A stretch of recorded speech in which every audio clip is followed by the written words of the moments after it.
Good morning mga kabayan. Magpitas tayo ng pitsay. Ito yung uulamin natin ngayong araw. No, ang lalaki ng pitsay mga kabayan. Gisahin ko lang ito.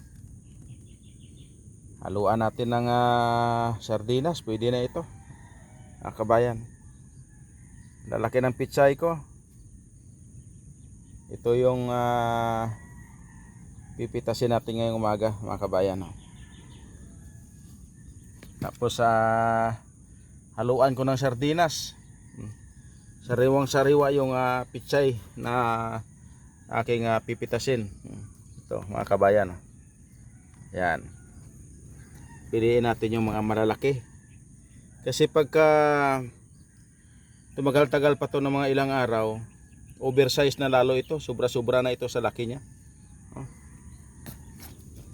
Ito ngayon napakalalaki na ito. Mas malalaki na ito di hamak sa palengke ng mga binibenta. Kaya bawasan natin. Ang lalaki na nila sobra-sobra na yung laki nila. Mga kabayan. Ito yun nga, itong ano natin, itong uulamin ko ngayong araw, no. Yung iba sobrang laki na talaga. Gigisahin natin yung pitsay. Lagyan natin ng sardinas. Ingat po tayo mga kabayan sa mapagpalang araw sa lahat. God bless mga kabayan ko. Ito na yung kabayan, no. Yung pinitas kong yung pitsay ngayong araw. Tingnan nyo naman ang lalapad ng dahon mga kabayan. Ang lalaki ng puno. Ito yung ating ulam ngayong araw. Grabe ang lalaki. Siguro mga ilang puno lang, no, mga kabayan.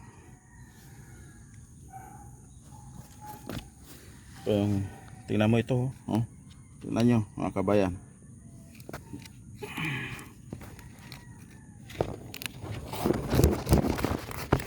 Yan.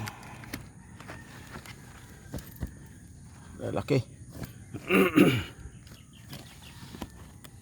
Ginaganito ko kabayan. Pinuputol ko ng cutter. Yan. May ilang piraso na ito naputol natin. Lalaki ng puno.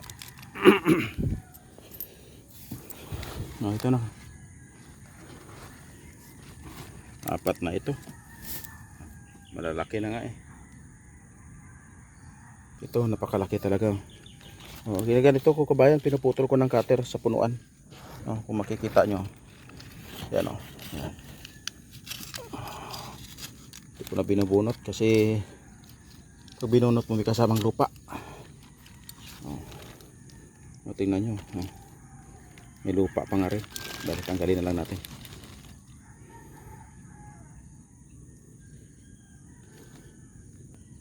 Ito na siguro 5 piraso lang. Kasi ang dami na at lang lalaki na rin. Mga kabayan. Marami na ito. Ito na yung pinitas natin. Bali 6 na puno. Marami na. Lalaki pa naman. Salamat mga kabayan. Ingat po tayo. God bless.